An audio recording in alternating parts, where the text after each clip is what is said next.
Okay now started. ठीक है बेटा, so this is your Newton's laws of motion वाला लेक्चर नंबर 1।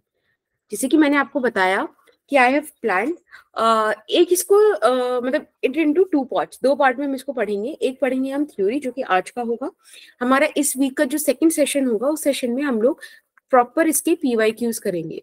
ठीक है, the reason to discuss this chapter is कि इसको ना मतलब थोड़ा सा ना ये बेसिक बिल्डिंग ब्लॉक है, थोड़ा सा ऐसा बेसिक सा चैप्टर है जिससे आप फोर्सेस के बारे में जानकर फर्दर मुझे जब रोटेशनल में आपको लेके जाना होगा तो मैं टॉर्क इजीली बता पाऊंगी आपको। ठीक है, तो that's why we will do this chapter. तो बहुत प्यारा सा चैप्टर है, बहुत बढ़िया चैप्टर है, अच्छा वेटेज है इसका। ठीक है, आज हम इसको डिस्कस करेंगे यानी कि 11 Jan 2024 को। इससे पहले आपके अभी जो 14 Jan को टेस्ट है, एक बार आप उसका सिलेबस देख लीजिए। ऑल्दो ये वाला सिलेबस आपके ग्रुप पे भी शेयर हुआ होगा। ठीक है, बस मैंने यहाँ पे बता दिया है। एक बार मैं आपको सिलेबस से गो थ्रू करा देती हूँ फिजिक्स का। ठीक है, यूनिट्स एंड डायमेंशन है, motion in a straight line है, मोशन इन अ प्लेन है। बेटा प्लेन में सर्कुलर मोशन रिलेटिव वेलोसिटी नहीं है, ध्यान रखना। रिलेटिव वेलोसिटी 2 डायमेंशन में नहीं है, स्ट्रेट लाइन यानी कि 1 डायमेंशन में रिलेटिव वेलोसिटी आपके सामने आएगी। ठीक है, आपने रिलेटिव वेलोसिटी कर लिया है तो आपको कोई इशू भी नहीं होगा। 2D में भी अगर मतलब वैसे तो 2D नहीं आएगा बट स्टिल आपने कर रखा है तो आपको नॉलेज है। ठीक है, वो रेनमैन प्रॉब्लम, स्विमर रिवर वाला प्रॉब्लम अगर आपको याद हो। इसके अलावा दैट्स गुड, आपको ये वाले चैप्टर्स आई गेस अच्छे से हो भी जाने चाहिए क्योंकि यूनिट्स एंड डायमेंशन आप पहले भी एक बार दे चुके हो। ठीक है, तो आई रियली विश कि आप लोग बहुत अच्छे से परफॉर्म करो, बहुत अच्छा करो। और एक दो बातें मैं आपको बता दूं अभी, फिर आप पेपर मतलब फिर अपना चैप्टर डिस्कस करेंगे कि बेटा जब आपके पेपर में नेगेटिव मार्किंग हो, ठीक है, तो आप ना तुक्का लगाने से, ब्लंट तुक्का जिसके बारे में आपको कुछ नहीं पता लेकिन आप फिर भी लगा दे रहे हो, उससे बचो। इसमें 3 तरीके की रिस्पॉन्सेज आपके मतलब दर्ज होते हैं, जैसे कि एक तो राइट होगा, आपने बिल्कुल करेक्ट अटेम्प्ट किया, एक आपने रॉन्ग अटेम्प्ट किया और एक आपने स्किप कर दिया। बेटा रॉन्ग नंबर ऑफ क्वेश्चंस ज्यादा नहीं होने चाहिए, मेरे को स्किप क्वेश्चन चलेगा क्योंकि स्किप क्वेश्चन आपको नेगेटिव मार्क नहीं देके जाएगा। ठीक है, तो आप सिर्फ उन्हीं क्वेश्चंस को अटेम्प्ट कीजिएगा एक जो आपको आते हो, है ना, आप कॉन्फिडेंट हो, आपने सॉल्व करा, सब करा। दूसरे आप उनको अटेम्प्ट कीजिएगा बच्चे जो आप 4 में से 2 ऑप्शन एलिमिनेट कर पा रहे हो। ठीक है, तो 2 ऑप्शन में खेल लो, समझ रहे हो, तब गट फीलिंग पे जाओ। तो मैं चाहती हूँ कि या तो आपकी वैसे सबसे ज्यादा राइट में हो तो बात ही बढ़िया है, वही तो टारगेट है। बट अगर स्किप्ड भी है तो वो स्किप बेटर है, रॉन्ग ज्यादा अटेम्प्ट मत करना। Is that okay? Okay ma'am. Yes ma'am. Yes ma'am. I hope chemistry और बायोलॉजी का भी सिलेबस आपको क्लियर होगा। ठीक है, चलिए, न्यूटन्स लॉज ऑफ मोशन बेटा आपका मैकेनिक्स का एक पार्ट है। हमने शायद ये बात कई बार डिस्कस करी है कि मैकेनिक्स फिजिक्स की कई सारी ब्रांचेस में से एक ब्रांच है। ठीक है, और अगर मैं मैकेनिक्स को on the basis of its dealing divide करूं तो 3 पार्ट में इसके कर सकती हूँ। ठीक है, एक पार्ट हो गया इसका स्टैटिक्स, एक पार्ट हो गया इसका काइनेमैटिक्स और बच्चे एक पार्ट हो गया इसका डायनेमिक्स। जो स्टैटिक्स है वो सिर्फ उस बारे में बात करता है कि भैया रेस्ट में क्या काम चल रहा है ना, तो इसलिए इसके बारे में ज्यादा बात भी नहीं की जाती क्योंकि भाई रेस्ट में आप क्या करते हो, सब चीजों को ही किल कर देते हो, भाई कुछ है ही नहीं उस पर एक्सटर्नली, राइट। लेकिन जब हम काइनेमैटिक्स में एंटर करते हैं तब हम मोशन को स्टडी करते हैं, राइट। हम स्टडी करते हैं कि भाई हमारे सामने ये बॉल है, ये कभी गिरी होगी, ये कितना डिस्टेंस कवर कर चुकी होगी, इस डिस्टेंस पर क्या वेलोसिटी रही होगी या किस टाइम पर जाकर वेलोसिटी 0 हो जाएगी। जब आप ऐसी चीजों से डील करते हो आप इस बारे में एक बार भी नहीं सोचते कि ये चीज मोशन में है क्यों। लेकिन जब आप उस कॉज के बारे में सोचने लगो, जब आप उस वाई के बारे में सोचने लगो तो आप मैकेनिक्स की थर्ड ब्रांच डायनेमिक्स में एंटर कर जाते हो। ठीक है, dynamics will also talk about कि भाई फोर्स की कि मोशन क्या है, लेकिन वो आपको कॉज भी बताएगा। वो आपसे कभी ये नहीं बोलेगा कि भाई हम मान लो हमें क्या मोशन में है तो मोशन में ऐसे कर लो, ऐसे नहीं करता वो कहता है कि कोई चीज मोशन में है तो उसका रीजन है और उस रीजन को एक्सप्लोर करना हमारा काम है। Is that okay? तो आज हम डायनेमिक्स ही पढ़ेंगे। क्या आप में से कोई बताना चाहेगा कि मोशन का कॉज क्या होता है? वही मेरा अगला हेडिंग है, कॉज ऑफ मोशन। बताओ, एनीवन? बोलो बोलो बोलो बोलो। हाँ जी जानवी बोलो। Ma'am force. Very nice Jahnavi, very very good. It is force. Yes, force है। फोर्स वो एक एक्सटर्नल एजेंसी है, एक एक्सटर्नल कॉज है जिसकी वजह से कोई भी चीज मोशन में है। अब ये 3 तरीके के इफेक्ट प्रोड्यूस करती है भाई। ऑब्वियसली मोशन प्रोड्यूस कर रही है, लेकिन ये 3 तरीके का काम करेगी। पहला तरीका होगा, एक सेकंड रुकना,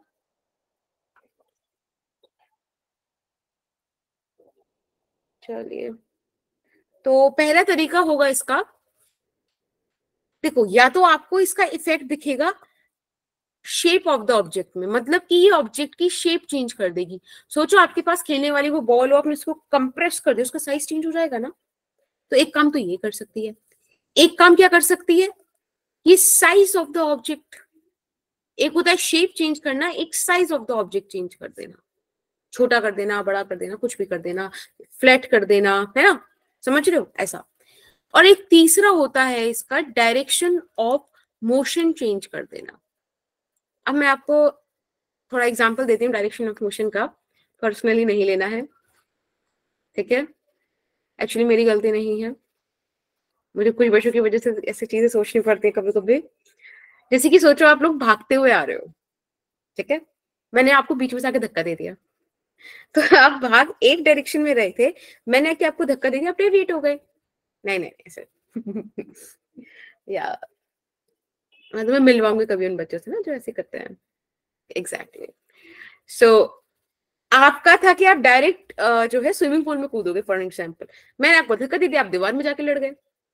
तो मैंने जो फोर्स दी उसकी वजह से आपके मोशन का डायरेक्शन चेंज हुआ। तो आपके बदलते मोशन की डायरेक्शन से हम लोग बता सकते हैं कि आप पर एक फोर्स लगी। वो डायरेक्शन क्यों चेंज हुई, क्योंकि फोर्स दी, ठीक है। अब सोचो कि क्या सोचो, बॉल और वगैरह का तो मैंने आपको एग्जांपल बता ही दिया, साइज ऑफ द ऑब्जेक्ट और शेप ऑफ द ऑब्जेक्ट के लिए, ठीक है। तो इन सभी का क्या बेटा करण? मैम जैसे आपने एग्जांपल दिया था ना कि हमारा मतलब जो हम स्विमिंग पूल में कूद रहे थे और आपने हमें हमारी डायरेक्शन चेंज कर दी करके, हाँ, तो मैम उसी का एग्जांपल हम क्रिकेट बैट बॉल से भी तो दे सकते हैं। हाँ दे सकते हैं, लेकिन आपको भी ये अपने वाला एग्जांपल याद रहेगा ना कि आप स्विमिंग पूल में कूद रहे थे और एकदम जाके लड़ गए। बिल्कुल, आप क्रिकेट बॉल से दे सकते हो। बॉल को हमने क्रिकेटर की तरफ फेंका था जो बैटिंग कर रहा है, बट उसने उस बॉल को की डायरेक्शन चेंज कर दी बाय गिविंग द फोर्स, ठीक है। Yes sir. Okay, that's cool, ठीक है। अब फोर्स को ना, अब मतलब हमारा मेन कंसर्न आ गया है फोर्स। फोर्स को हिंदी में बल बोलते हैं, राइट? Yes ma'am. यस। तो अभी जो Yes, ma'am. फोर्स है इसको हम बहुत सारे तरीकों से जो है क्लासिफाई कर सकते हैं। आप अगर क्लासिफिकेशन का बेसिस चेंज कर दो तो आपको बहुत सारे इसके डिविजन्स मिल सकते हैं। फॉर एन एग्जांपल, अगर मैं आपसे बोलूं कि आप मुझे फोर्स के टाइप्स बताओ, ठीक है, on the basis of nature of particles that involve, यानी कि पार्टिकल्स जो इन्वॉल्व हो रहे हैं उनके नेचर के बेसिस पर आप मुझे फोर्स को डिवाइड करके बताओ। तो आप बोलोगे कि मैम अगर सिस्टम के अंदर वाले पार्टिकल्स इन्वॉल्व हैं तो आप उन्हें इंटरनल फोर्स बोल दो, ठीक है। और अगर सिस्टम के बाहर वाले पार्टिकल्स कुछ काम कर रहे हैं तो आप उनको एक्सटर्नल फोर्स बोल दो, राइट। मैं आपसे बोलूं कि बेटा मेरे को तो इस बात पे बताओ कि एक फोर्स तो दूर दूर से लग रही है, दूसरी फोर्स तभी लगती है जब दो बॉडीज एक दूसरे से कांटेक्ट में आती हैं। तो हमने on the basis of position बता दिया कि forces can be contact forces और non contact forces, right? Yes ma'am. Yes ma'am. और फिर मैं अगर आपसे बोलूं कि बेटा मुझे तो कोई और भी इसमें मतलब क्राइटेरिया बताओ, तो आप बोल दोगे कि एक काम करो, क्या काम करो, ये काम करते हैं कि हम इसको क्या करते हैं, किस किस बेसिस पर कर सकते हैं। जैसे कि आपको अगर पता हो तो फंडामेंटल फोर्सेस होती है नेचर में, 4 होती हैं, है ना। तो आपके Yes, पास ma'am. एक क्लासिफिकेशन फंडामेंटल फोर्सेस का भी है, राइट? तो इस तरीके से you could have number of classifications. पता है आपको, एक ना बहुत सारे लोग ना कोशिश कर रहे थे कि फोर्सेस को एक जैसा बनाए, मतलब एक तरीके की फोर्स हो, बस काम बन जाए। मतलब लिटरली एक कहते हैं ना कि एक प्रोजेक्ट था, तो एक प्रोजेक्ट था ये, people are trying to do that. But क्या हुआ कि जैसे कि एक बुक थी थ्योरी ऑफ एवरीथिंग, और वो स्टीफन हॉकिंग साहब लिख रहे थे, लेकिन वो उसको पूरा नहीं कर पाए, तो वो भी कोशिश कर रहे थे कि उसको एक तरफ एक यूनिफिकेशन करने की कोशिश करें, क्योंकि फिजिक्स का सिद्धांत ही ये है कि वो रिडक्शनिज्म और यूनिफिकेशन पे काम करता है, कि कितना कम आप उसकी ब्रांचेस निकाल पाओ, वो हमारे लिए अच्छी चीज है। तो हम कभी नहीं चाहेंगे कि आप एक चीज की 10,000 चीज मुझे बताओ, मुझे तो तुम 10,000 चीज में का एक पॉइंट बता दो तो बात बच जाए। समझ में आ रहा है? तो ये भी एक टास्क हुआ करता था, मतलब हुआ करता है। तो आप लोगों के लिए फील्ड ओपन है, प्लीज कीजिएगा काम, ठीक है। चलिए अब हम बात करते हैं, एक आपसे क्वेश्चन था मेरा, सोचिएगा और फिर मेरे को बताना। क्वेश्चन इज कि जो इंटरनल फोर्सेस होती हैं, मतलब जिसके अंदर आपकी इंटरनल पार्टिकल्स इन्वॉल्व होते हैं, क्या ये फोर्सेस वर्क परफॉर्म कर सकती हैं? पहला क्वेश्चन। दूसरा क्वेश्चन, क्या ये फोर्सेस एक्सेलरेशन प्रोड्यूस कर सकती हैं? ठीक है, क्योंकि आपके ये जवाब ही मेरा अगला स्लाइड बनाएंगे, और अगला स्लाइड है, मैं यहाँ पे पहले लिख देती हूँ, न्यूटन्स लॉज ऑफ मोशन, जो आज का हमारा हेडिंग भी था। तो आप उस क्वेश्चन को सोचिए और मुझे बताइए कि आपका क्या कहना है। ठीक है, बताओ।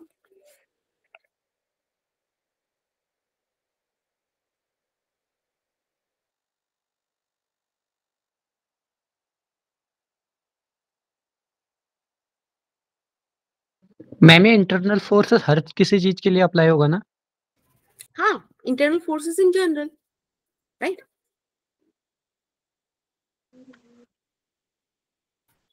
देखो मैं चलो एक डायग्राम में बना देती हूँ आपकी हेल्प के लिए। फॉर एग्जाम्पल ये एक बॉडी है कोई भी, ठीक है, और इस बॉडी में हम लोग कुछ कुछ पार्टिकल्स बना देते हैं, ठीक है, जैसे कि इसके ये इंटरनल पार्टिकल्स हो गए। अभी मेरी मर्जी है ना, मैं किस चीज को सिस्टम बोलूं, किस चीज को ना बोलूं। मैंने इस चीज को बोल रखा है सिस्टम, फॉर एग्जाम्पल। अब ये वाला पार्टिकल कुछ फोर्स लगा रहा होगा, ये लगा रहा होगा, ये इंटरनल फोर्सेस हो गए। ये interaction inside the system are internal forces. Is that fine? Yes, ma'am. Yes ma'am. Yes, ma'am. Yes ma'am. Now tell me कि फिर क्या इंटरनल फोर्सेस का काम है, कर पाएंगी कि नहीं कर पाएंगी? कर पाएंगे ना मैम। वर्क परफॉर्म होगा। Work perform वेरी होगा। गुड, ओके दैट्स गुड, आपका ओपिनियन आया। और what about the acceleration? Acceleration से क्या सोचते हो आप, हो पाएगा क्या? हिमांशु कह रहा है दोनों कर लेंगे, दोनों हो जाएंगे। चलो मतलब देखो, आई रियली लाइक आप लोग अपने पॉइंट ऑफ व्यू दो, दे वेरी नाइस। मैम हमें लगता है कि एक्सेलरेशन होगा, क्योंकि फोर्स का जो फॉर्मूला होता है वो मास इनटू एक्सेलरेशन होता है। Okay Anamika, that's cool, that's cool, that's cool. Okay Gunjan set की नहीं होगा। I really like do this group discussion. ये क्लासेस में ना जितना इंटरेक्शन आप करोगे मेरे को बहुत मजा आएगा भाई। बहुत सही बोल रहे हो आप लोग। हाँ ओके ओके ठीक है ठीक है, चलो अब मैं बताती हूँ, मैं भी अपना एक कमेंट दे देती हूँ ना, ऐसे एक राय हमारी भी। तो बिल्कुल आप लोगों ने सही बोला, इंटरनल फोर्सेस वर्क परफॉर्म करेंगी, बिल्कुल करेंगी, no doubt. But internal forces acceleration नहीं करेंगी, और यही मेरा आगे आने वाला टॉपिक है। ठीक है, आई विल एक्सप्लेन यू कि क्यों नहीं करेंगी in the next slide. Let's come to that. तो स्लाइड को मैंने आपको बताया कि हम इसमें पढ़ेंगे न्यूटन्स लॉज ऑफ मोशन। बेटे न्यूटन की 3 लॉज थे, राइट। इसका जो फर्स्ट लॉ था, फर्स्ट लॉ आपसे कहता है, क्या कहता है कोई बताएगा? First law of motion.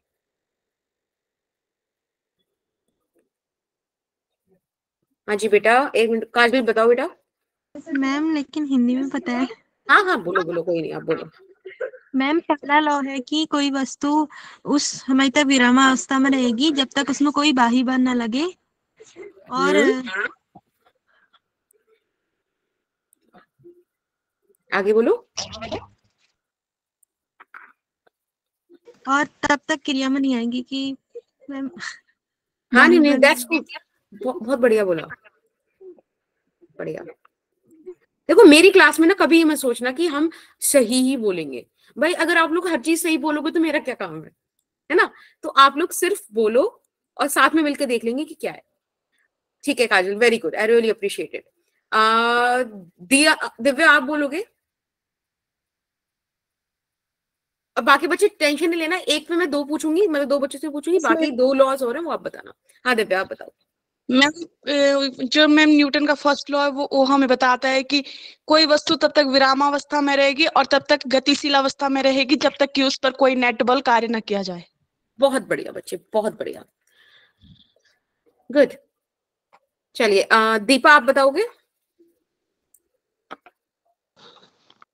जब कोई गतिमान या कोई वस्तु विरामावस्था में है तो जब तक उसमें कोई भारी बल न लगाया जाए तो अपनी स्थिति में परिवर्तन नहीं कर सकती है।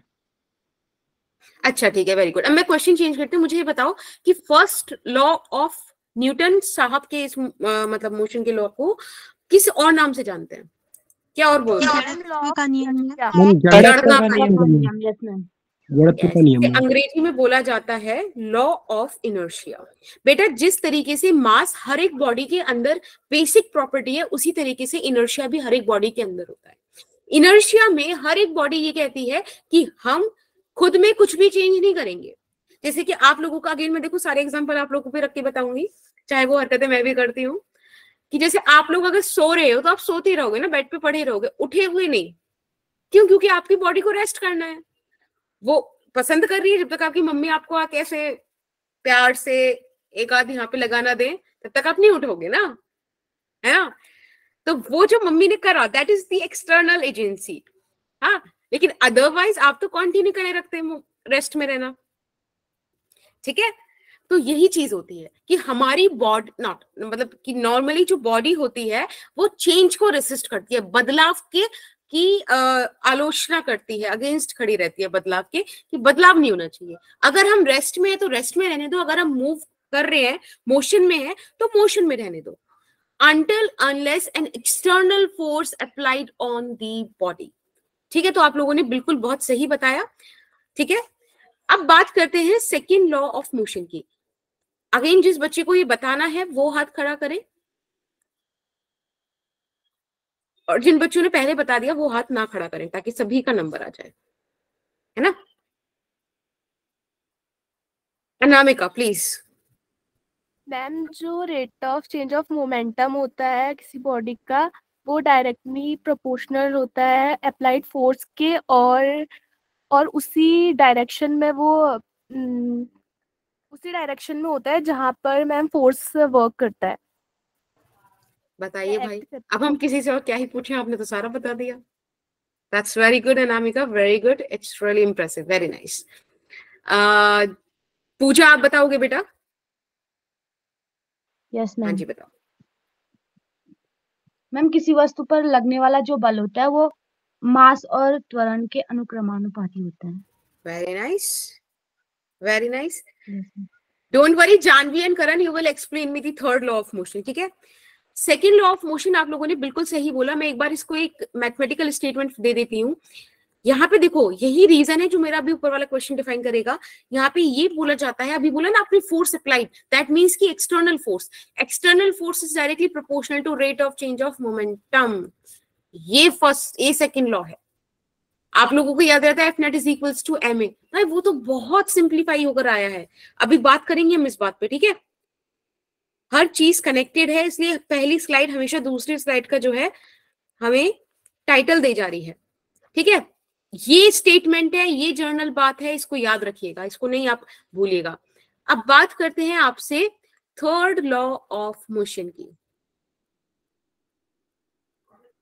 ठीक है, अब थर्ड लॉ ऑफ मोशन मुझे करण बताएगा।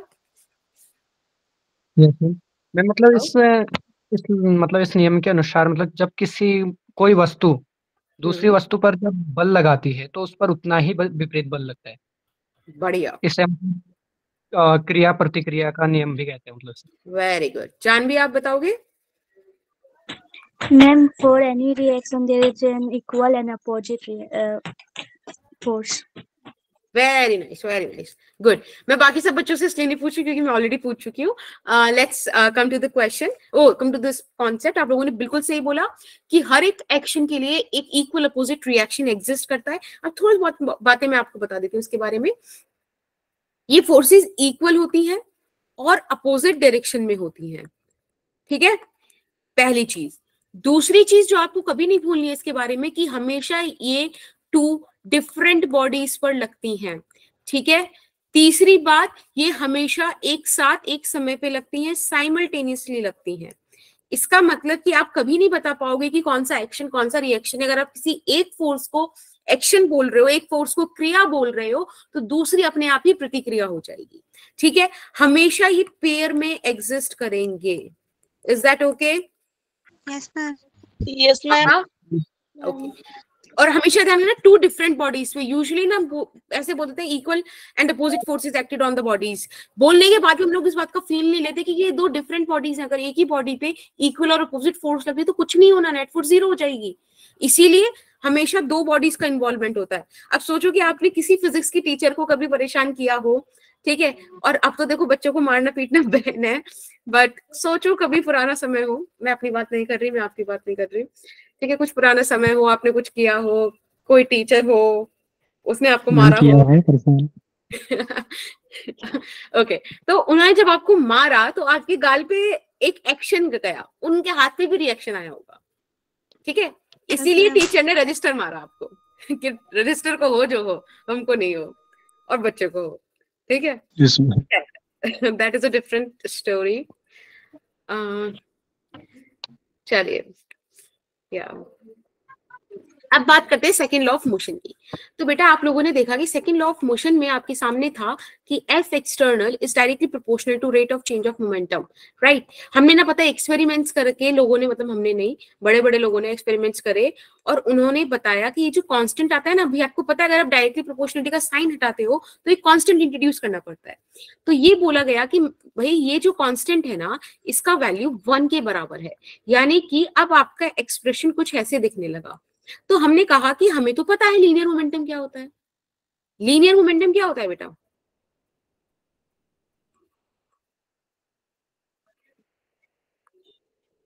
क्या होता है? हाँ, linear momentum is equals to mass into velocity. इसको आप ऐसे लिखते हो, P is a vector quantity because velocity is a vector quantity, right, इस तरीके से। खैर, तो हमने बोला कि अगर ये चीज है तो एक काम करते हैं ना, यहाँ पे इसका वैल्यू पुट कर देते हैं, वही बात सिंपल हो जाएगी। अब देखो यहां से खेल शुरू होता है। हम लोग मान लेते हैं कि हमने अपनी आमतौर की जिंदगी में या रोजाना की जिंदगी में मास को वेरी होते ज्यादा नहीं देखा, वेलोसिटी वेरी करती है, ठीक है। तो इसलिए हम मास को कांस्टेंट मान के एफ नेट एम ए लगा देते हैं, लेकिन ये हमेशा नहीं हो सकता। आप क्या बोलोगे कि हम इसमें प्रोडक्ट रूल लगाते हैं, पहले एक फंक्शन को बाहर रखते हैं, दूसरे फंक्शन का डिफरेंशिएशन करते हैं, फिर दूसरे फंक्शन को बाहर रखते हैं और पहले फंक्शन का डिफरेंशिएशन करते हैं। अब एक बात बताओ बेटा कि अगर आप यहाँ पर dm by dt 0 ना करो तो यही तो एक्सप्रेशन हुई, यही आपका actual second law of motion हुआ, ठीक है। लेकिन वो जो आप स्पेशल केस पढ़ते हो, वो पढ़ते हो एक स्पेशल कंडीशन के साथ, if mass is not variable, अगर मास वेरी नहीं कर रहा है, उस सिचुएशन में बेटा dm by dt 0 हो जाता है और तब आपके पास f external m dv dt के बराबर आता है, जिसको आप ma लिख देते हो। Is that okay? Yes ma'am. Yes sir. तो ये एक स्पेशल कंडीशन है। चलिए अब बात करते हैं लीनियर मोमेंटम की। सोचो मैं आपको बोलूं कि if there is no external force, कि कोई भी एक्सटर्नल फोर्स सिस्टम पर है ही नहीं, तब क्या होगा? मैंने आपको ये बोला if there is no external force, तो आप कहोगे कि मैम एक्सटर्नल फोर्स अगर 0 है तो अभी हमने न्यूटन का सेकंड लॉ पढ़ा था, इसका मतलब ये हो गया कि rate of change of momentum 0 हो गया। Rate of change of momentum क्या है? मोमेंटम के बदलने का दर, है ना। अगर वो कांस्टेंट है मतलब मोमेंटम कांस्टेंट है कि नहीं? Yes ma'am. और बेटा ये सबसे ज्यादा इंपॉर्टेंट टॉपिक है आपका, क्योंकि इस पर बहुत न्यूमेरिकल्स बनते हैं आपके पीवाईक्यू सेशन में, आप देखोगे। इसे बोलते हैं कंजर्वेशन ऑफ लीनियर मोमेंटम। आपने ऐसे क्वेश्चन सुने होंगे जहां पर ये बोला गया होगा कि आपके पास एक बॉम्ब था, ठीक है, आपके पास एक बॉम्ब था और वो फट गया, क्योंकि वो बॉम्ब था। तो वो फट के, आपने कुछ नहीं किया, वो अपने आप ही फट गया और वो 3 टुकड़ों में डिवाइड हो गया। आपको वो 3 टुकड़े बता देंगे कि क्या उनका रेशियो मास था, 2 की वेलोसिटी दे देंगे, तीसरे की आपसे पूछ लेंगे। तो कैसे बताओगे? आप कहोगे जब कुछ भी नहीं हो रहा था, कोई भी फोर्स नहीं लग रही थी, मतलब एक्सटर्नल फोर्स 0 है। अगर एक्सटर्नल फोर्स 0 है तो मोमेंटम कंजर्व होना चाहिए। तो आप कह दोगे कि पूरे बम का mass into velocity is equals to उसके टुकड़ों का मास उसकी वेलोसिटी। तो 2 वेलोसिटी आपको दे रखी थी, मास तीनों के दे रखे थे, समझ गए? चीजें निकल जाएंगी। तो इस तरीके के क्वेश्चन आते हैं। हाँ जी बेटा,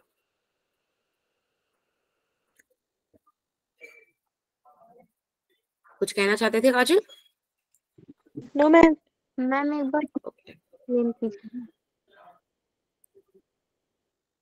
क्या क्या बेटा एक बार फिर से बोलो, राम पटेल के नाम से कौन है? मैम अर्चना वर्मा। हाँ जी अर्चना, बोलो बेटा। मैम एक बार और एक्सप्लेन कीजिए। हाँ हाँ बिल्कुल। देखो मैंने बोला कि अगर एक्सटर्नल फोर्स 0 है, ठीक है, अगर एक्सटर्नल फोर्स 0 है तो मतलब मोमेंटम कांस्टेंट हो जाएगा। क्यों? क्योंकि मोमेंटम के बदलने का दर कांस्टेंट है। मोमेंटम को हिंदी में क्या बोलते हैं? संवेग में। क्या बोलते हैं? संवेग। संवेग, ठीक है। तो अगर बेटा देखो संवेग आपका कांस्टेंट है, सॉरी संवेग के बदलने का दर कांस्टेंट है, मतलब कि संवेग फिर कांस्टेंट है, वो भी तो चेंज नहीं हो रहा। तो अगर संवेग कांस्टेंट है तो इसका मतलब हुआ कि आप ना इसको पहले बोलते हैं कंजर्वेशन ऑफ लीनियर मोमेंटम के नाम से जानते हैं। और मैंने आपको एक जस्ट छोटा सा एग्जांपल दिया था। सोचो कि एक बॉम्ब है हमारे पास, ठीक है, वो पहले शांत है, सब कुछ में कोई हलचल नहीं है, आपने कुछ नहीं किया, मैंने कुछ नहीं किया, किसी और ने कुछ नहीं किया, और वो अपने आप फट गया। तो बेटा एक्सटर्नल फोर्स आप 0 बोलोगे ना, राइट? एक्सटर्नल फोर्स 0 बोलोगे। वो 3 टुकड़ों में टूट गया। सोचो मैंने आपको 2 टुकड़ों की वेलोसिटी दे दी, वेग दे दिया 2 टुकड़ों का। मैंने आपसे पूछा मुझे बताओ तीसरा टुकड़ा कितनी वेलोसिटी से गया होगा, किस वेग से गया होगा? तो ऐसे क्वेश्चंस आते हैं इस टॉपिक के अंदर, ठीक है बेटा? Yes ma'am. ओके अर्चना, आपको भी क्लियर हो गया?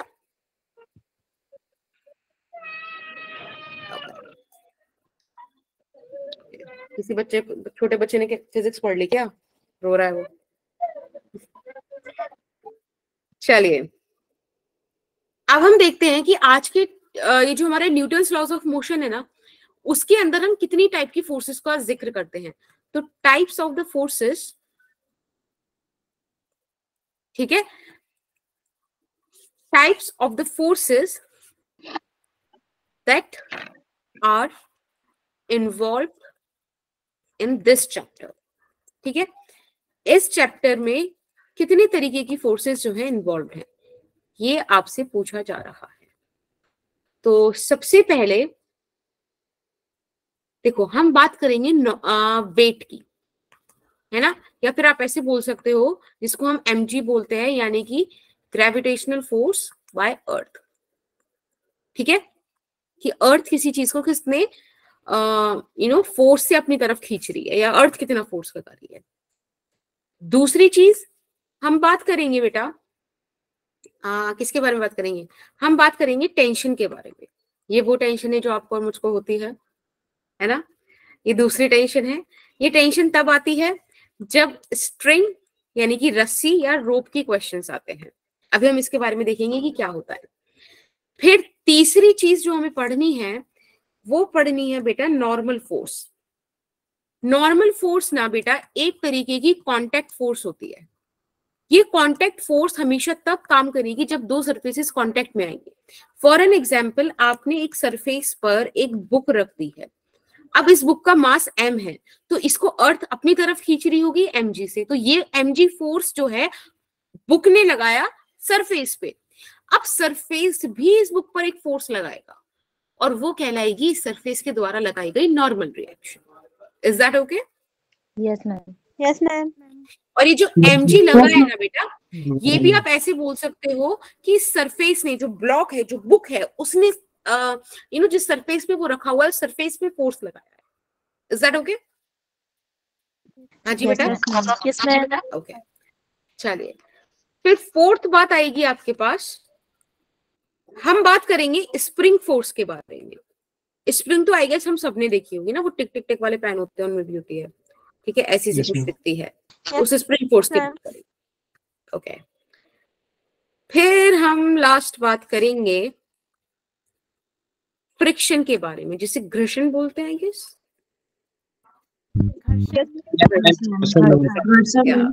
घर्षण, ठीक है, तो उसको बोलेंगे फ्रिक्शन फोर्स, उसके बारे में बात करेंगे, ठीक है। तो स्टार्ट करते हैं, काफी रंग बिरंगी स्लाइड बनाई है मैंने। Let's start with the wait.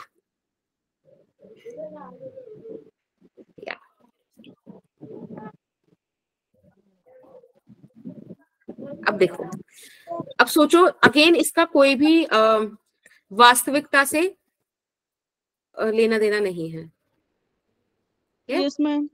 ये काल्पनिक घटना है। ओके, तो एक बिल्डिंग है, बिल्डिंग की हाइट h है, सपोज यहां से एक बच्चा खेल रहा है, चलो कोई भी इंसान है, हमें क्या है ना, वो ऐसे गिर गया, तो इस टाइम ये नीचे जो मूव कर रहा है, भाई मूव कर रहा है, मोशन है, तो इसका कॉज निकालना जरूरी है। इसका कॉज क्या होगा? आई थिंक वो फोर्स जो इसका वेट है, एग्जैक्टली ये, भाई अगर मैं इस आदमी का यहाँ पे थोड़ा बाहर निकाल के इसका जूम करके बनाऊं, तो ये ऐसे गिर रहा है, सैड है थोड़ा क्योंकि गिर रहा है। अब इसने क्या देखा, मैंने इसका मतलब ऐसे देखा कि इसमें तो सिर्फ एक फोर्स लग रही है mg, और वही इसको नीचे लेके जा रही है ना, तो mg फोर्स ये काम करती है। दूसरी चीज, मैंने अभी अभी आपको एक एग्जांपल दिखाया था कि किस तरीके से कोई ऑब्जेक्ट, एक सेकंड बेटा, सॉरी मैम लेट हो गए। हाँ लेट तो काफी हो गए, पता है आज का लेक्चर बड़ा प्यारा है, तो आप ना इसकी रिकॉर्डिंग जरूर देख लेना, ठीक है। Okay ma'am. ओके, एक सेकेंड, चलिए, तो अब हम बात करते हैं एक सरफेस की। एक सरफेस है हमारे पास, है ना, इस सरफेस पे हमने कोई ब्लॉक रख दिया, तो वो ब्लॉक इस पर हमेशा डाउनवर्ड, क्योंकि अर्थ तो हमेशा कहाँ खींचेगी, अपनी तरफ ही फोर्स लगाएगी।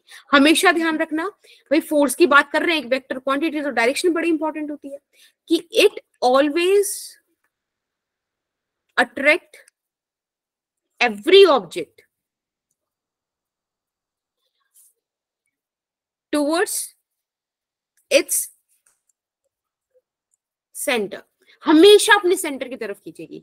तो कभी अगर आपके पास कोई ऑब्जेक्ट इस तरीके से रखा है, देखो ये एक तिरछा या आप बोल सकते हो इंक्लाइन प्लेन है, अगर कोई चीज कभी इस तरीके से रखी है, तब भी हमेशा ध्यान रखना वेट तो वर्टिकली डाउनवर्ड ही बनाओगे, कभी ऐसे मत बना देना, ना ना ये गलत हो जाएगा, हमेशा वर्टिकली डाउनवर्ड ही वेट बनना है। Is that okay?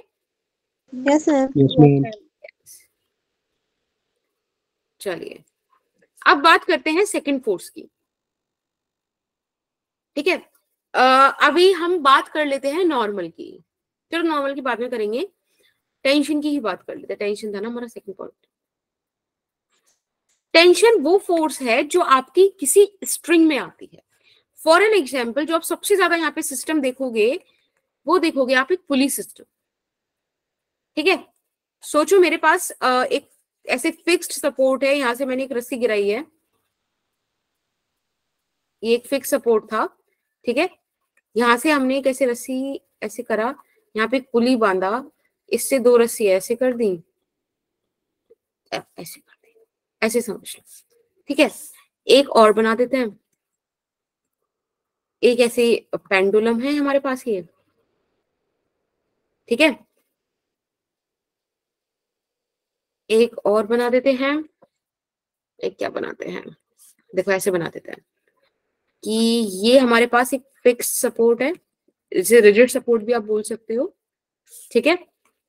और इस रिजिड सपोर्ट से हमने ऐसे 2 स्ट्रिंग बांध रखी है, थोड़े अच्छे से बांधते हैं, ऐसे 2 स्ट्रिंग बांधी हुई हैं, ठीक है, और इनके बॉटम पर हमने ना एक मास हैंग किया हुआ है इस तरीके से।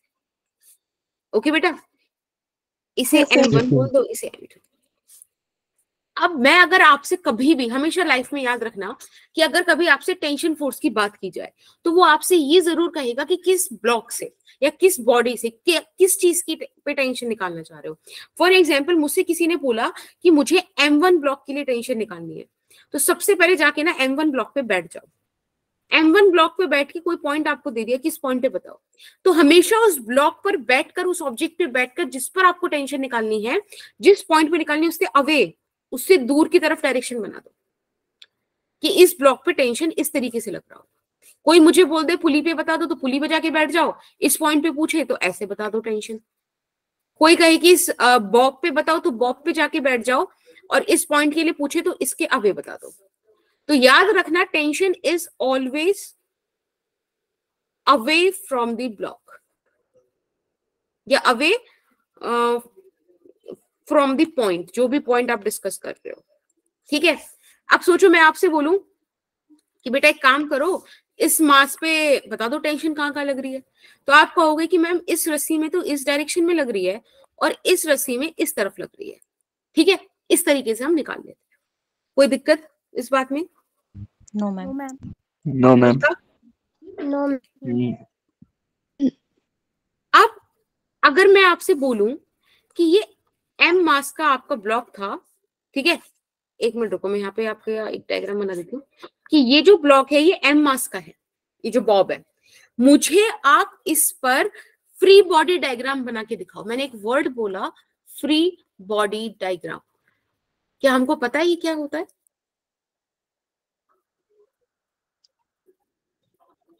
देखो मैं बताती हूँ, कोई इशू नहीं।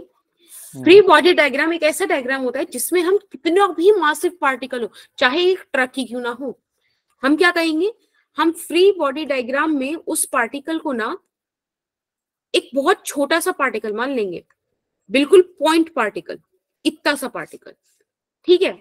फिर हम उस पर सारी फोर्सेस बनाएंगे। अब सोचो मैं इस बॉब के लिए आपसे कहूं कि मुझे इस बॉब का पार्टिकल बना दो, वो फ्री बॉडी डायग्राम बना दो, तो आप कहोगे कि मैम ये बॉब तो एक छोटा सा पॉइंट हो गया।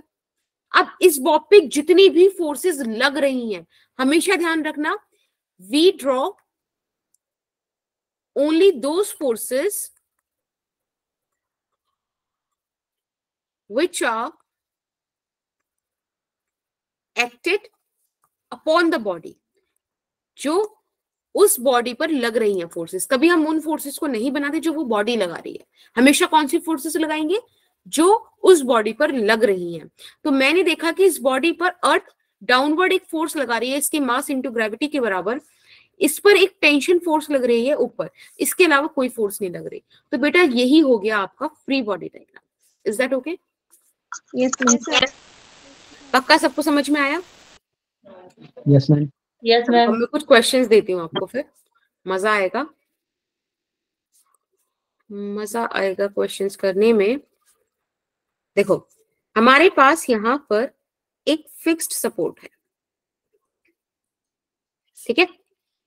इस फिक्स्ड सपोर्ट पर ये कुछ वर्टिकल है, इस वर्टिकल से किसी एंगल पे बेटा एक रस्सी लटक रही है, ठीक है।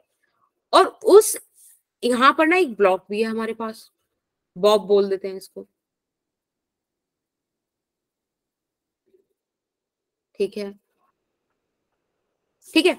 अब मेरे को क्या बोला गया कि ये जो बॉब है ना, इस पर एक फोर्स हमने इस तरफ लगा रखी है 60 न्यूटन, ठीक है। हमको बोला गया कि ये जो बॉब है इसका मास 8 किलोग्राम है, ठीक है। अब आप मुझे बताओ, find tension T in the string, ठीक है। एक तो ये पूछा कि आप टेंशन निकालो स्ट्रिंग में, एंड फाइंड थीटा, और थीटा भी निकालो। समझ में आया क्वेश्चन? आपको थीटा निकालना है, इस स्ट्रिंग में क्या टेंशन है वो निकालनी है। 2 काम आपको करने हैं, फटाफट से बताओ।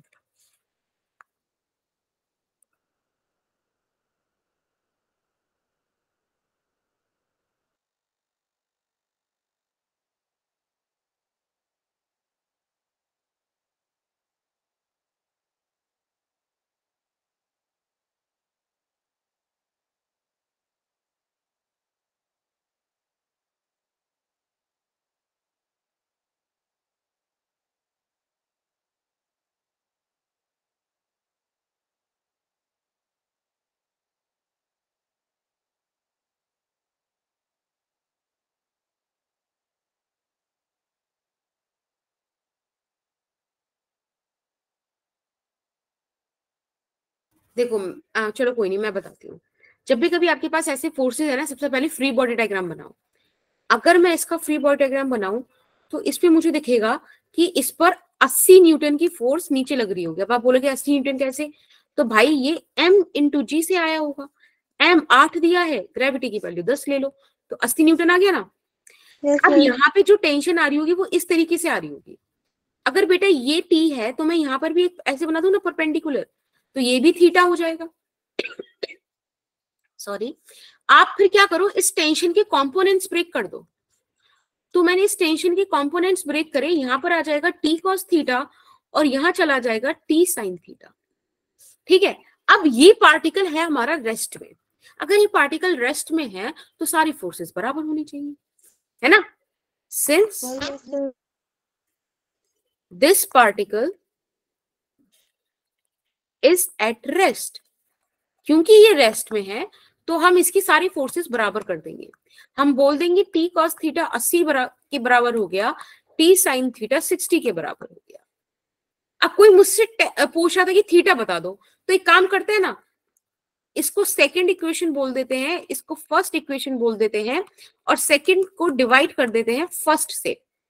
जब आप सेकंड को फर्स्ट से डिवाइड करोगे तो बेटा आपको मिलेगा, देखो, tan theta is equals to 6/8 यानी कि 3/4। ये तो मैंने आपको बता रखा है, ये तो एक मैजिक ट्राइंगल होता है ना, जिसका वैल्यू 37 डिग्री होता है। तो यानी कि आपके पास आ गया थीटा 37 डिग्री। सबसे पहली चीज तो आपके पास ये आई। अब अगर आपको टेंशन निकालनी तो सिंपल सी बात है, इसमें से साइन का वैल्यू निकाल दो। भाई इस मैजिक ट्राइंगल में से साइन का वैल्यू 3/5 हो जाएगा, उसको आप यहाँ सेकंड इक्वेशन में रख दो, तो आप लिख दोगे t into 3/5 is equal to 60। बस इसे सॉल्व कर दो, देखो टेंशन 100 न्यूटन आ गई। तो इस तरीके से क्वेश्चन सॉल्व किए जाते हैं। Is that okay? ठीक है, yes ma'am. Yes ma'am. Yes ma'am. एक क्वेश्चन और करोगे। बस आप हमेशा ध्यान रखना कि आपको सारी फोर्सेस बनानी है, यानी कि फ्री बॉडी डायग्राम बनाना है। अब एक क्वेश्चन इस तरीके से है कि यहाँ पर मेरे पास एक फिक्स्ड सपोर्ट है, ठीक है, यहां से एक पुली हैंग कर रहा है और इस पुली पर एक मास लटक रहा है 4 किलो का। फिर यहां से दूसरी यही रस्सी देखो, इस पे से घुमा के हमने, ठीक है, यहां से एक और पुली बांध दी, और इस पुली का ये वाला जो एंड है ये मैंने फिक्स्ड सपोर्ट से बांध दिया। इस पुली पे मैंने एक और मास हैंग कर दिया mkg का। ठीक है, समझ में आ रहा है? क्वेश्चन ये है कि if all the blocks are in rest, अगर सारे के सारे ब्लॉक रेस्ट में हैं, देन फाइंड दी m। तो मास निकालिए m में क्या होगा। समझ में आया क्या क्वेश्चन? और मैं आपको हिंट दे देती हूँ यहीं पर। हिंट बड़ा सिंपल सा है कि draw the FBD, free body diagram. बस ये काम कर दो, काम बन जाएगा।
नहीं हुआ? ठीक है, कोई नहीं। बस ये अभी के लिए कोई नहीं है। अब अगर आपसे क्वेश्चंस नहीं हुए तो आपकी ड्यूटी है कि क्लास खत्म होने के बाद ये क्वेश्चंस खुद से लगाओगे। हाँ देखो यहाँ पे 40 न्यूटन फोर्स नीचे लगेगा ना, mg, टी टेंशन ऊपर लगेगा। हमेशा ध्यान रखना, एक मिनट रुको अभी बताती हूँ क्या ध्यान रखना है।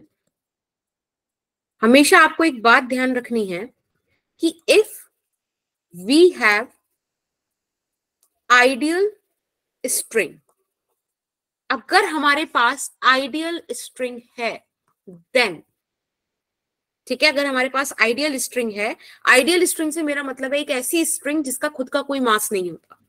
हमेशा ध्यान रखना, जिसका खुद का कोई मास नहीं होता। आपको 99% इस चैप्टर में आइडियल स्ट्रिंग ही मिलेगा, आपको कभी मिलेगा ही नहीं, ठीक है। 99% बस इसलिए बोलते हैं फिजिक्स की इज्जत रखनी होती है, ठीक है। तो अगर आपके पास आइडियल स्ट्रिंग है तो बेटा जब तक स्ट्रिंग सेम, ध्यान रखना, जब तक स्ट्रिंग सेम तब तक टेंशन सेम, बस ये फंडा है। तो स्ट्रिंग अगर सेम है तो टी टेंशन यहाँ पे और टी टेंशन ही यहाँ पर, टी टेंशन यहाँ पर, क्योंकि वही रस्सी घुमा दी है हम, समझ रहे हो। लेकिन ये वाली जो रस्सी है, ये वाली रस्सी भाई ये अलग है, ये अलग है, तो इस पे टेंशन भी अलग होगा, इस पे 2t टेंशन लग रहा होगा। इन दोनों को बैलेंस करते हो, क्योंकि हमने क्या बोला था कि पूरी कहानी में सारे ब्लॉक्स जो हैं इक्विलिब्रियम पर हैं। नीचे mg फोर्स लग रहा होगा, उसे 2t बैलेंस कर रहा होगा। आपको कुछ नहीं करना, आपको उठाना है और इनको जो है इक्वल रख देना है।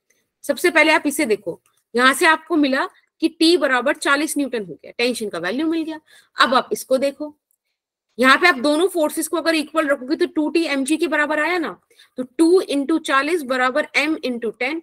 लो m का वैल्यू यहाँ से 8 किलो आ गया, बोलो आया कि नहीं? यस। तो आपको सिर्फ यही करना है, आपको सिर्फ फोर्सेस बैलेंस करनी है। अब आ जाइए तीसरे फोर्स पर, और तीसरा फोर्स है बेटा हमारा स्प्रिंग फोर्स। अब स्प्रिंग फोर्स समझने के लिए बड़ी बेसिक सी बात आपको समझनी है।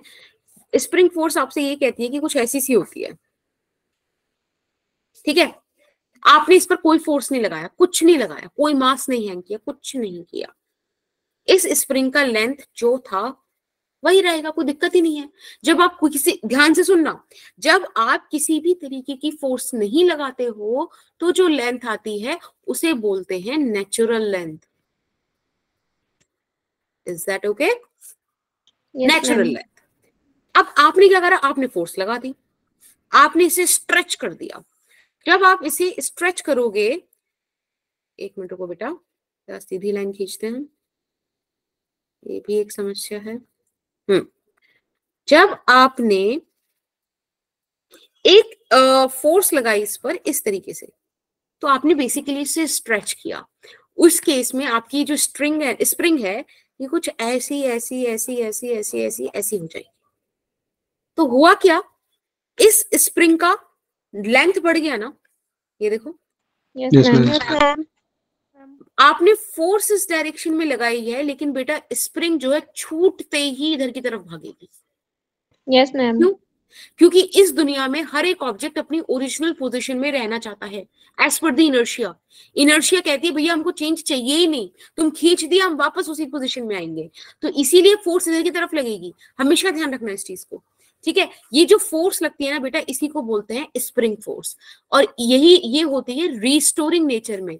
मैंने रीस्टोरिंग क्यों बोला, क्योंकि इसकी टेंडेंसी है अपनी ओरिजिनल पोजीशन को रिस्टोर करने की। Is that okay? Yes ma'am. Yes बहुत मैम। बढ़िया। अब हमने इस पे कंप्रेसिव फोर्स लगा दी, कंप्रेसिव फोर्स लगा दी तो ये सुकुड़ के कुछ इतनी सी रह गई, राइट। इस टाइम बेटा आपने फोर्स इस पर इस तरीके से लगाई थी कंप्रेस करने के लिए, लेकिन जैसे ही आप छोड़ोगे ये इस तरफ भागेगी। इस तरफ क्यों भागेगी? क्योंकि इसकी ओरिजिनल पोजीशन उस तरफ है। तो कुल मिला के अगर आप ध्यान से देखो, हर बार ये जो स्प्रिंग फोर्स है ये डायरेक्टली प्रोपोर्शनल है डिस्प्लेसमेंट के। डिस्प्लेसमेंट इज दिस थिंग, ये डिस्प्लेसमेंट हो गया है ना, ये डिस्प्लेसमेंट हो गया जितना आपने उसको ओरिजिनल पोजीशन से हटाया।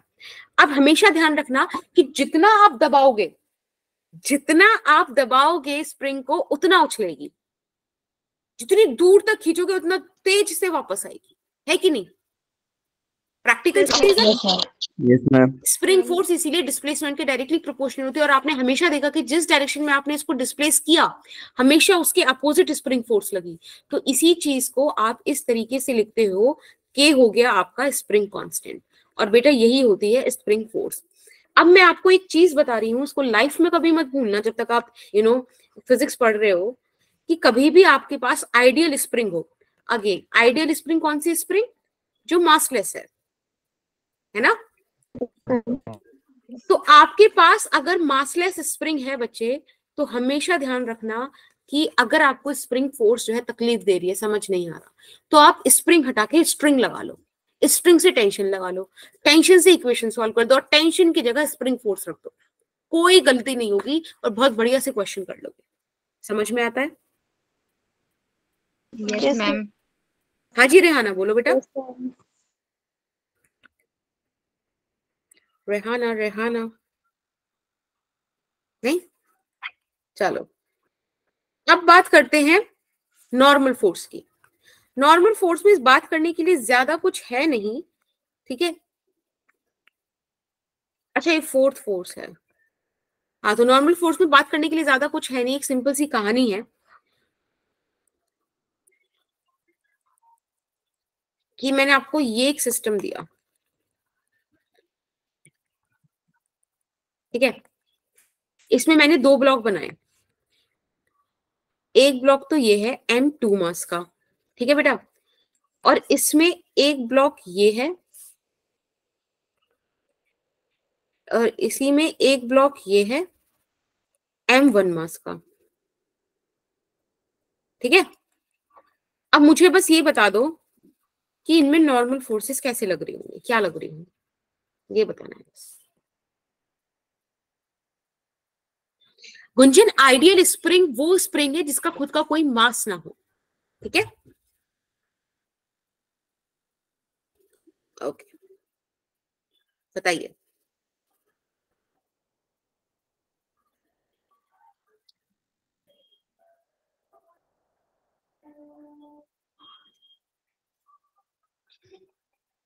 सोचो सोचो सोचो।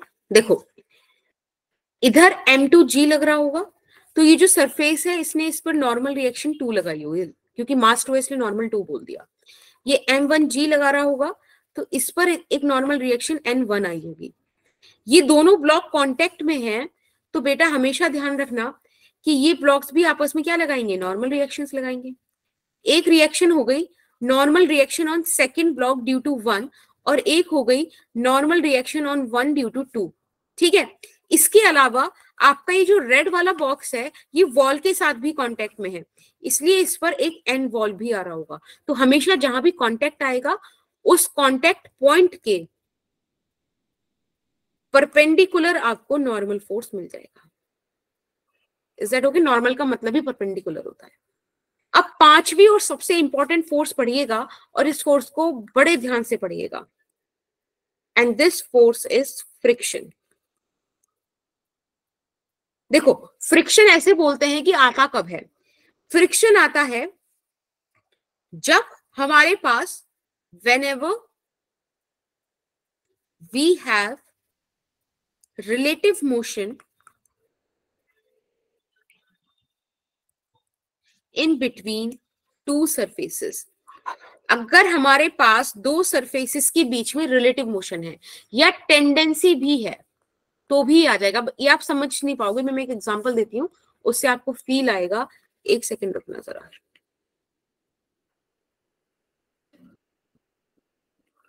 एक सेकंड रुकना। सोचो यहां पे हमारे पास एक सरफेस है, ठीक है? इस सरफेस के ऊपर मैंने एक ब्लॉक रखा हुआ है, ये इस ब्लॉक के ऊपर मैंने एक ब्लॉक रखा हुआ है, ये बर्थडे केक नहीं है, आपको चाहे कितना भी लग रहा हो। ये बॉडी ए हो गई, ये बॉडी बी हो गई, ठीक है? अब मैंने क्या करा, मैंने इस बी बॉडी पर एफ फोर्स लगा दिया, ठीक है? मैंने इस बी बॉडी पर एफ फोर्स लगा दिया। अब बी बॉडी पर फोर्स लगाया तो बी बॉडी तो मूव करेगी ना फोर्स की डायरेक्शन में, तो इस बॉडी ने मूव करना शुरू किया। अब ए और बी कांटेक्ट में अगर आप ध्यान से देखो तो ए ने कहा बी से कि तू आगे क्यों जा रहा है भाई, पीछे रहे मेरे साथ रहे, पर बी तो आगे जाएगा।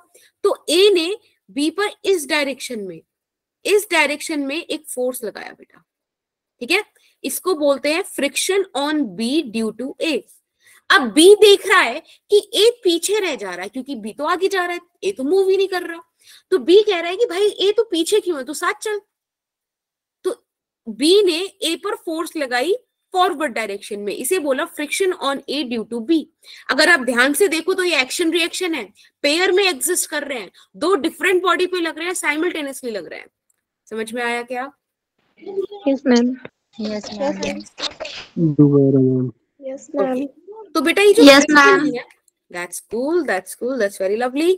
जो फ्रिक्शन है वो 3 टाइप का होता है, ठीक है।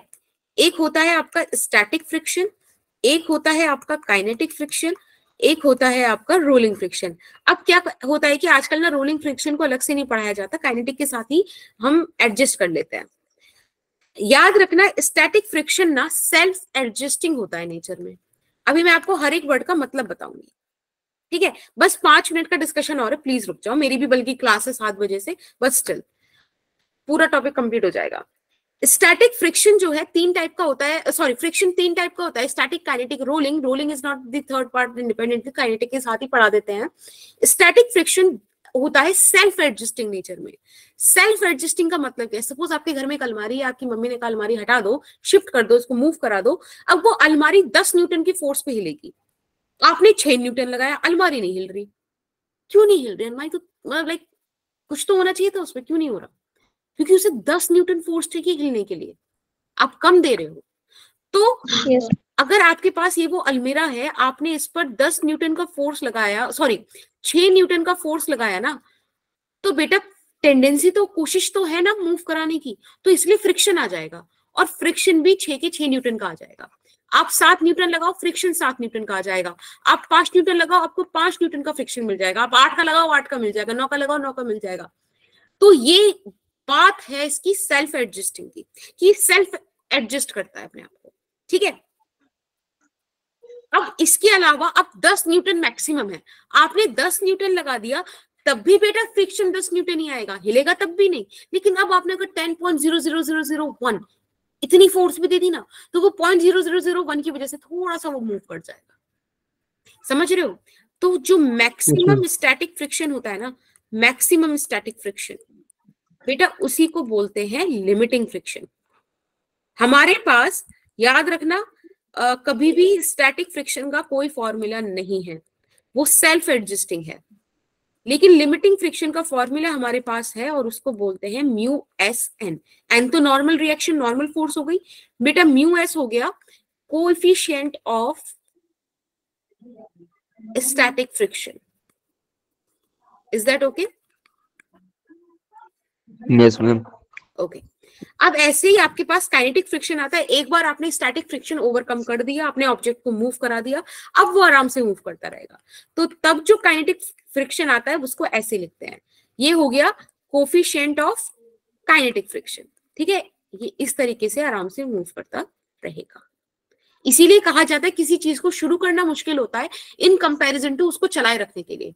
तो इसीलिए इससे हम एक प्रैक्टिकल लाइफ में चीज भी सीखते हैं आप, कि आप लोग बस एक बार खुद को कोशिश कर लीजिए कि हमको बहुत मेहनत करनी है, पढ़ाई करनी है, बहुत अच्छा पढ़ना है, और उसके बाद बस एक बार वो अपना एक थ्रेशोल्ड तोड़ दोगे, उसके बाद आप मस्त पढ़ाई करोगे, एक बार कंटिन्यू में आ गए। क्यों? क्योंकि काइनेटिक फ्रिक्शन कम होता है स्टैटिक फ्रिक्शन से। याद रखोगे?